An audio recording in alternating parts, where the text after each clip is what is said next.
So what is a correct profile? And I'd like now to go through the whole section one by one. This is a real example. I've chosen at random somebody from the US. So we'll go from top to bottom. Number one, we have the link to your LinkedIn profile, which should be personalized.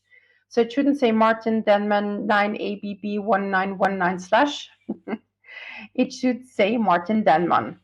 You personalize that in the public profile settings part of your own LinkedIn profile. If you can obviously add that link to your signature, to your email signature, to your CV. But if you add it, make sure it is personalized. If it's not, it shows that you're probably not that familiar with the tool. If you work in HR, IT, something with technology, marketing, communications, it is expected of you to understand the tool and have it personalized. So definitely do that. Then we have the tagline, Director of Finance at AT Kearney, which is, this gentleman has an automatic tagline. He has not personalized it himself. Question to those present here. What would you say is a good tagline?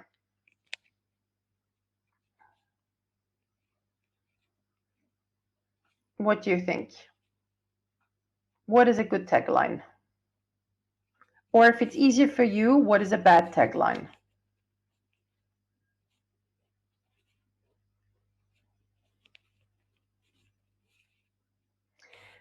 Here we have one comment. It shall include more details, maybe unique selling proposition. Good tagline, international finance executive. Automatic for the algorithm, question mark.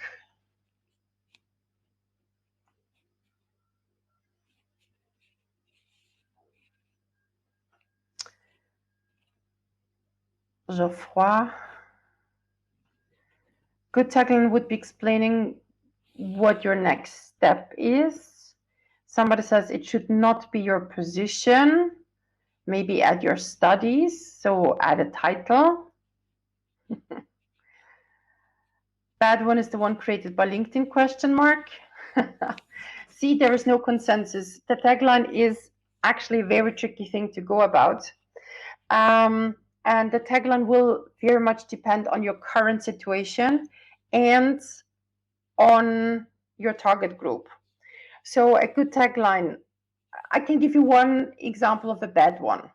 A bad tagline would be, I'm looking for a job. This means I'm desperate. There are so many other ways of communicating to your network that you're looking for a job, be it by reaching out to them personally. So looking for a job, there's no recruiter in this world who sits down in the morning with a cup of coffee, says, oh, let's help those candidates who are currently looking for a job. No. So if you have a job, or looking for new opportunities, exactly. If you have a job and if you have a job and the new job would not really be in line, or you don't want your current employer to learn about it, you need to be more careful. So it has to be a little bit more enigmatic, and you can't jump out with a unique selling proposition. So the tagline is admittedly something super tricky. The easiest way out is to actually put there the label, the box that you want the recruiter to put you into. So let's say Director of Finance, definitely, comma, M&A, or slash private equity or something. So it's good to have the position if it represents what you want to do next, and then something an additional keyword.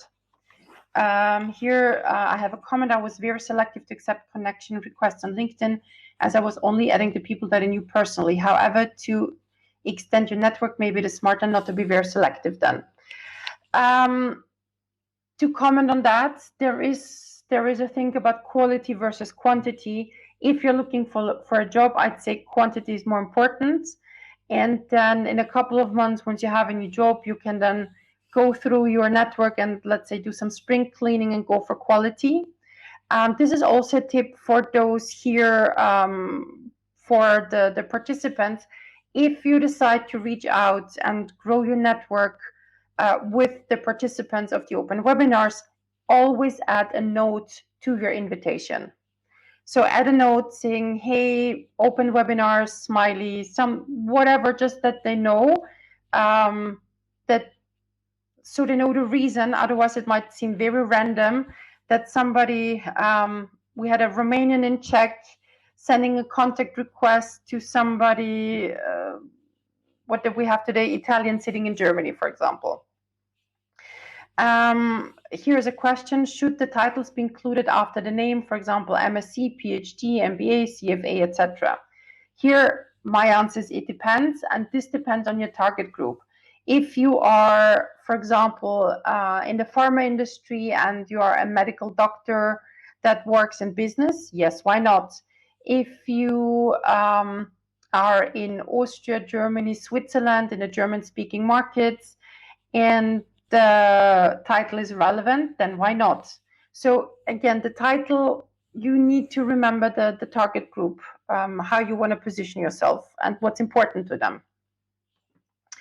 Okay, then we have, we've partly started talking about that, where you're based, and then the number of connections. The number of connections on LinkedIn, the absolute minimum is 500 plus. So this gentleman has 230. 500 plus is a minimum. Beyond that, LinkedIn doesn't show you the details. You'd have to go onto the profile to actually see how many connections somebody actually has or how many followers they have. Although 500 plus is the minimum, if you're an active job seeker with 15 to 20 years of experience, I'd probably go for 500 to 1,000. Okay, then we have the background photo. Here we have it neutral, meaning Martin has decided not to upload a background photo, which is absolutely fine. A bad background photo would be anything that has nothing to do with you as a professional. For some reason, there is a group of LinkedIn users that love leaves, forests, leaves, poems, bats, or low quality Einstein photos, for example. So anything completely random, please don't add it. Some companies have opted for a consistent employer branding strategy, where, for example, AT Kearney would have join AT something, so everybody has the same background photo. How do you add it? You go into your profile, into the editing mode of your profile, and the same way as you would click on your photo to exchange it, that's the same way how you click on your background. Can you please show an example of a good one? I actually don't have an example of a good one in the presentation, but if it's important to you, I can add it to the materials that is sent out later. Let me just make a note. Example of good one. Good background photos. Here I have a comment. Mine must be perfect. Mine is actually neutral on purpose. Then we have the about section, so the profile summary. The only difference, I mean, there are two differences between the profile summary on LinkedIn and on your CV. Difference number one is that there are less details in the profile summary on LinkedIn because of sensitive confidential data. And number two, the profile summary should be written for both the human and the applicant tracking system. So we need first a well-written USP that is well-written. And then we have a section called specialties or areas of expertise or highlights. And then we have a list of keywords one after another.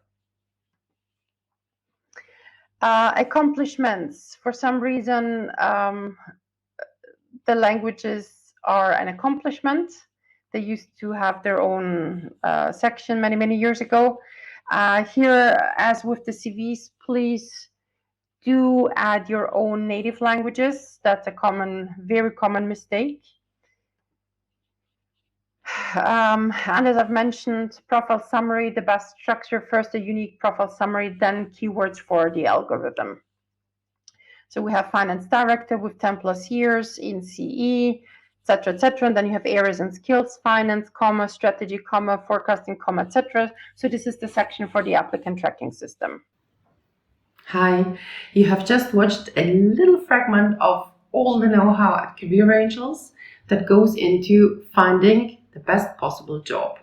We have decided to put our know-how into one very thorough and structured course that is now available on Udemy.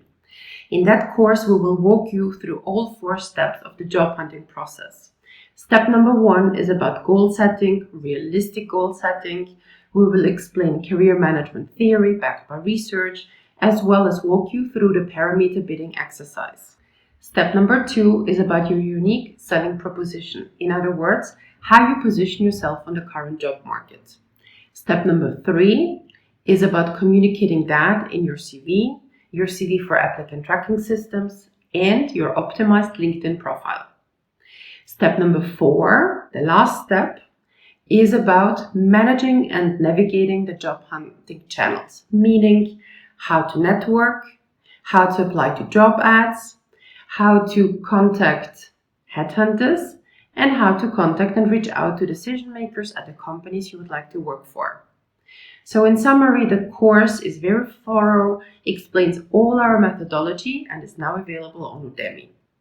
Summarizing, our course on Udemy walks you through the 4 steps of the job search process.